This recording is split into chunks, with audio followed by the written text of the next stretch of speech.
Kalau gitu kami ingin minta respon juga dari Bapak Menteri mengenai hal ini. Betul tidak sih kemudian jika masa jabatannya diperpanjang, dugaan dari Bang Fahri tadi justru ada main-main nanti di belakangnya? Terima kasih. Pertama, secara umum saya sebenarnya sepakat dengan Bang Fahri. Jadi kita bicara revisi Undang-Undang Nomor 6 Tahun 2014 tentang desa. Itu awalnya. Jadi awal diskursus bergulir kan di situ. Banyak masalah yang memang harus dibenahi. Pola hubungan antara kepala desa dengan perangkat desa. Ini yang kecil-kecil aja. Kita belum ngomong tentang dana desa yang dinaikkan, tentang pertanggungjawaban dan seterusnya. Pola hubungan antara perangkat desa dengan kepala desa. Keberadaan perangkat desa yang statusnya tidak jelas. Ini juga menjadi bagian penting dari revisi Undang-Undang Nomor 6 Tahun 2014 tentang desa. Padahal di sisi lain, desa ini sudah menunjukkan prestasi yang luar biasa. Sejak digulirkannya dana desa sampai dengan hari ini, itu sudah ada 648 triliun dana bergulir. Dimulai dengan kecurigaan yang sangat luar biasa kepada desa pada saat itu. Seakan-akan desa itu nggak mampu lah dikasih duit banyak dan seterusnya dan seterusnya. Nah, dari situlah kemudian terjadi konsolidasi yang bagus dan terbukti. Hari ini dana desa betul-betul memberikan dukungan support yang bagus bagi pembangunan dan pemberdayaan masyarakat desa. Mulai dari keberadaan Indeks Desa Membangun dari 174 desa mandiri. Di awal dana desa digulirkan hari ini sudah 6.238 desa mandiri. Itu karena kepiawaian dan kemampuan kepala desa beserta perangkatnya tentu saja dengan segala kondisi yang dihadapi. Itu berhasil menaikkan Indeks Desa Membangun. Kemudian desa maju dari 3.608 sampai 20.200 menjadi 20.249 desa maju. Artinya ini sudah di luar ekspektasi. Target RPJMN sebenarnya 2024 itu 5.000, tapi hari ini sudah 6.000. Ini menunjukkan bahwa kerja-kerja pemerintahan desa dengan kondisi yang begitu banyak dinamika itu ternyata berhasil dengan baik dan infrastruktur desa juga luar biasa hari ini setelah digulirkan dana desa oleh Pak Jokowi. Nah, dari situlah kemudian banyak dinamika yang ditemukan. Misalnya tadi pola hubungan antara kepala desa dengan perangkat desa. Ini perlu ditata. Kemudian kebijakan terkait dengan pemanfaatan dana desa. Ada dua pemahaman. Yang satu ingin dana desa diberikan kewenangan penuh kepada desa untuk improvisasi. Tapi harus diingat bahwa dana desa itu adalah dana APBN yang dikucurkan. Sehingga harus menopang strategi pembangunan nasional.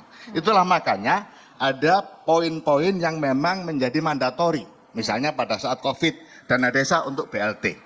Pada saat sekarang, 20% dana desa untuk ketahanan pangan. Karena semua tahu permasalahan hari ini yang paling krusial adalah ketahanan pangan. Tetapi di balik itu sebenarnya 3% untuk operasional pemerintah desa mulai tahun 2023. Ini juga kebijakan Pak Presiden yang sangat ditunggu-tunggu oleh kepala desa. Pak Menteri, sebelum masuk ke poin teknis itu, kami sempat mencatat apa yang dikatakan oleh Ketua Abdesi Surtawijaya yang menyatakan 6 tahun sebenarnya kurang. Karena dalam 1-2 tahun awal itu kami lebih sering konflik dengan perangkat desa. Sesama perangkat desa, sesama kompetitor untuk maju ke sebuah desa menjadi seorang pemimpin di desa tersebut. Apakah dari Kementerian merespons, menyetujui? Nah, jadi ini gini, ceritanya begini. Jadi dari diskusi-diskusi lebar ya, melebar itu mulai dari permasalahan pola hubungan kepala desa dengan perangkat, kemudian kesejahteraan kepala desa yang minta dana operasional dan alhamdulillah sudah diloloskan oleh Pak Presiden 2023 ini, kemudian pertanggungjawaban penggunaan dana desa yang diharapkan lebih simpel, termasuk 3% ini misalnya. Kami dari Kementerian Desa sudah mohon bantuan dan pendampingan dari BPKP agar 3% pemanfaatan dana operasional pemerintah desa ini jangan dibuat ad cost pertanggungjawabannya, tapi buatlah lamsam. Kenapa? Karena ini operasional pemerintah desa, seperti yang disampaikan oleh Bang Fahri tadi. Jadi semua berjalan secara bertahap, secara bertahap. Nah, kemudian bergulirlah, sudah biasa kan, kemudian bergulir dengan prestasi yang diraih, dengan kondisi yang memang tadi betul. Pilkades ya, ketegangan dampak pilkades dibanding dengan ketegangan dampak pilgub, apalagi pilpres itu jauh. Kenapa? Karena hari ini selesai pilkades, kepala desa tetap di wilayah itu. Tiap hari masih ketemu dengan semua warga masyarakat desa. Beda dengan bupati. Bupati setelah pilkada mungkin bisa hilang 1 bulan atau 1 minggu menunggu pelantikan dan seterusnya. Bagi yang menang, bagi yang kalah mungkin yang iya. Nah, tapi di desa tidak bisa seperti itu. Nah, kemudian, di sini poinnya. Dari situlah kemudian terjadi curhat-curhatan lah, keluhan antara tim sukses. Jadi dimulai dari situ. Tim sukses kepala desa yang menang merasa ada kendala untuk mengkonsolidasi dalam waktu singkat agar proses pembangunan bisa berjalan baik. Pembenahan mulai dari perangkat desa. Semua kepala desa punya tim, ya, punya tim sukses dan mereka nuntut untuk jadi ini, jadi itu dan lain-lain. Itu sudah biasa. Nah, itu juga jadi masalah tersendiri. Nah, akhirnya dari pihak pemenang, dari pihak yang kalah juga begitu. Rasanya kok ada sesuatu yang nggak enak atau pola hubungan di antara kita. Padahal asas rekognisi, asas pembangunan desa itu kan banyak. Rekognisi, kekeluargaan, kebersamaan, gotong royong. Ini semua adalah nilai-nilai luhur desa yang harus betul-betul dipertahankan. Jangan sampai kemudian hanya gara-gara kontestasi yang kemungkinan bisa dikonsolidasikan lebih baik, itu kemudian menurunkan berbagai nilai-nilai luhur itu. Nah, disinilah kemudian muncul diskusi-diskusi. Solusinya gimana supaya proses pembangunan bisa berjalan dengan lancar, bagus, kondusif, tetapi efek-efek pilkades juga bisa terselesaikan dengan baik. Apakah perpanjangan ini kemudian menjadi solusi, Pak? Bukan satu-satunya solusi, ya. Tadi misalnya penyelesaian pola hubungan antara kepala desa dengan perangkat desa ini penting. Karena kadang-kadang, misalnya hari ini ada perangkat desa yang tidak netral. Setelah jadi, kepala desa nggak mau betul dengan perangkat desa itu karena dia dulu tidak mendukung. Padahal sebenarnya seharusnya netral. Kemudian keberadaan kesejahteraan perangkat desa itu juga satu hal yang perlu dibenahi secara luas. Nah, salah satu kemudian yang berkembang ya diskusinya, cerita masa lalunya itu. Nah, kemudian apa solusinya untuk ini?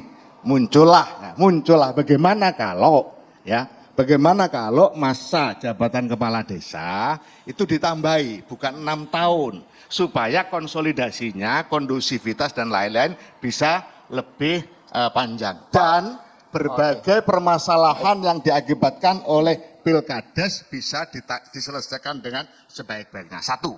Yang kedua bisa ditahan dulu. Pak Menteri, kita harus jeda dulu hanya di catatan demokrasi. Pemirsa, kita nanti akan menggali lebih dalam. Apakah betul alasannya realistis, gesekannya terlalu alot 1-2 tahun? Tetaplah bersama kami.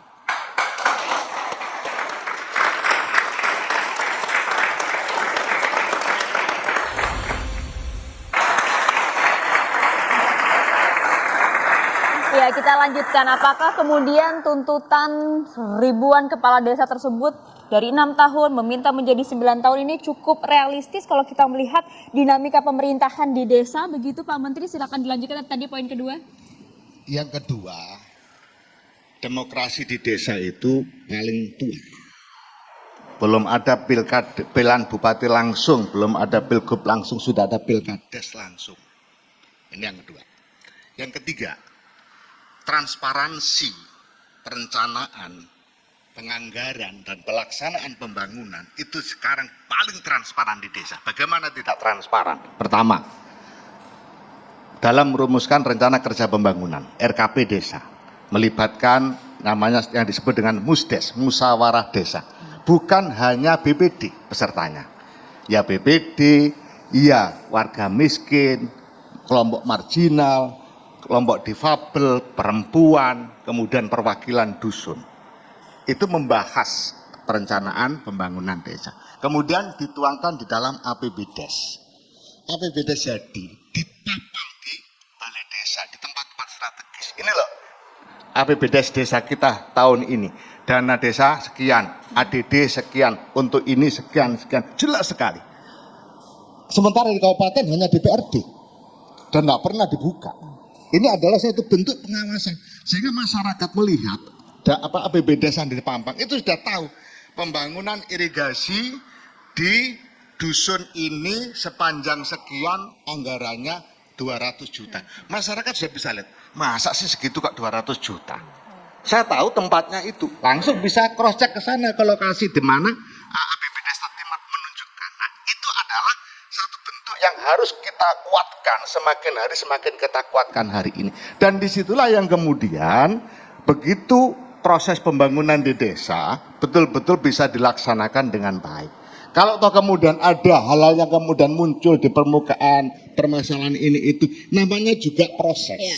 Nah itulah makanya dari sini diskusinya kena bergulir panjang. Nah masalahnya yang jadi adalah apa tadi bicara tentang pola hubungan, bicara tentang peningkatan sejarah, bicara tentang penanganan APBDes yang lebih transparan, itu tertutup dengan wacana usulan gimana kalau diperpanjang menjadi 10 tahun. Pertama begini, 10 tahun usulannya. 10 tahun. Saya bilang, ini diskusi sebenarnya, bukan kemudian saya ini berkeputusan, tidak ada keputusan. Menteri tidak boleh mengambil keputusan sebelum ada arahan presiden. Jadi 10 tahun. Saya bilang kalau 10 tahun sampean mintanya berapa periode? Ya kalau 10 tahun 2 periode. 10 tahun 2 periode, 10 kali 2 berapa? 20. Undang-undang desa sekarang berapa? 18. Sampean akan mendapatkan permasalahan karena nambah hal yang sudah berjalan selama 2 tahun.